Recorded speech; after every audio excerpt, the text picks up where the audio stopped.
With the release of this brand new January 21st community update, the only thing I can really say is I told you so. If any of you saw the video of my Season 2 update and my predictions, and you go back and look at it, I was basically right on the money. I do believe that they delayed Season 2 to over-deliver, and there's a few things that kind of came true from that we found out over the course of the last week that was not shared prior to making that video, and we definitely have some new information today. So, one of the things that I talked about was Season 2 delay needing a new leader. They happen to hire somebody for that particular role. That information's come out. We've also got a little bit of a lackluster update in 1.1.3.5, fixing a couple little things, adding suppressor flash, adding color to the reticle, fixing some jet combat and some melee animations. All of that stuff was pretty lackluster, and if you've seen it already, most of the videos, it's not enough, obviously. We need a little bit more detailed updates. This isn't really major updates, so I didn't talk about them. But today, we got this update here. And there's some things in here that I really want to talk about because, again, I believe that Season 2 is going to over-deliver. And what I want to talk about is what is needed from Season 2 for the community to consider it being an over-delivery, making all the players come back. What's going to make us fall in love with Battlefield 6 again during Season 2? What you're going to see a lot, and I'll tell you now, is just maps not big enough, not enough airplanes, not enough jets, not enough air fights, not big enough, not nice enough, not enough cover, it's too fast time to engagement. You're just going to hear the same things over and over again. I can tell you that already. But looking at the new map that's coming, which is going to be called Contaminated, I think it's going to hit just right. If it's anything like the side of this mountain, it's anything like what they say it is, it's going to be St. Quentin Scar sized, it's going to be a good map. Monte Grappa in Battlefield 1 has a lot of elevation, so the top of the map and the bottom of the valley are vastly different elevation changes, which brings, again, something brand new that we have yet to see. There is no map currently in Battlefield 6 that brings elevation, that brings a potential tunnel on some leaked footage. I think that's great. What is it going to take for this map to be over-delivered? Expanded boundaries, making sure that jets are able to fly, making sure that there is airspace. I mean, there should be a little bird coming out if this is the first map and there's going to be a little bird on it.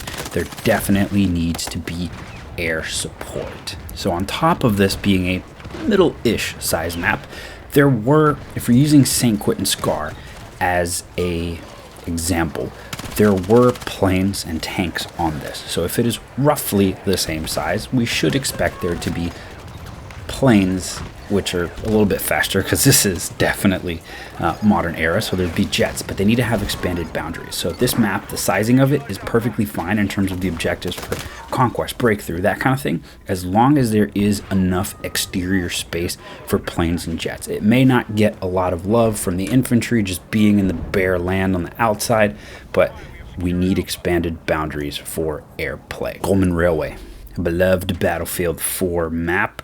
Honestly, one of my favorites. This is one of those maps where I have a lot of memories playing Conquest on, and they're gonna make it fit Battlefield 6.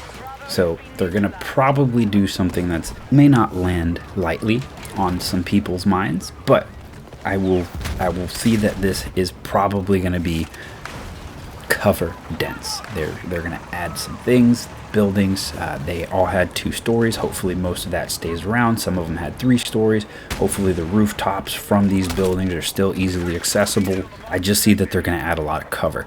Hopefully they don't resize anything too much. Obviously in Operation Firestorm they took away basically the mountains from the snipers, and they shortened that range significantly, so hopefully there's not a lot of drastic changes to the map, but I definitely see there being cover changes, a lot of cover added. As long as they don't touch the buildings and the interior spaces and the spacings of the buildings, I think it'll hit really well.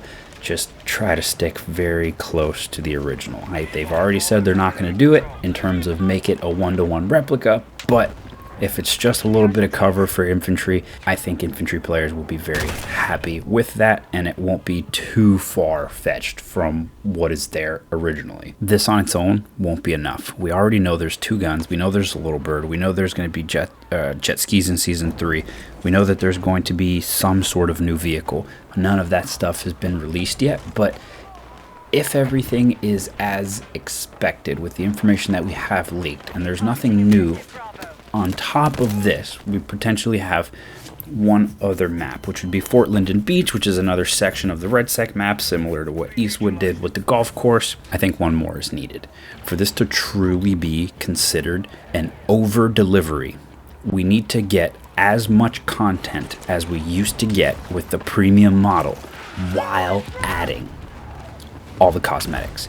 Players don't want to lose getting 4 maps and 5 or 6 guns to get some skins. I understand from a company perspective, EA wants to sell more skins because that's where they make money instead of more maps, but in reality, more maps, more guns, that's what gets people coming to the game, and then if they play for longer, they will therefore buy more skins. The logic is kind of bass-backwards.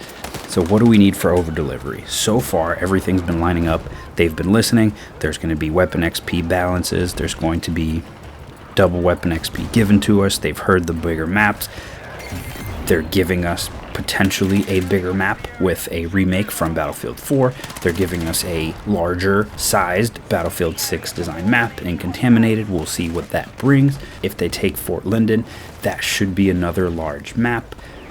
I highly doubt we're going to see anything Battlefield 2042. I doubt Battlefield 6 will ever bring the largest map that Battlefield has ever seen, period, point blank. That's just not how the gameplay has been designed. That's just not how they're going to make this happen. They'll give us large maps, but they're not going to give us Breakaway from 2042 size. This game is just not going to push it.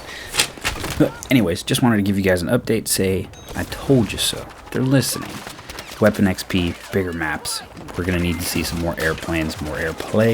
If you like this video, give it a thumbs up, sub for more videos just like this, and if you want to see a Blackwell Fields in-depth breakdown to see if it is the worst map in Battlefield history, check out this video right here.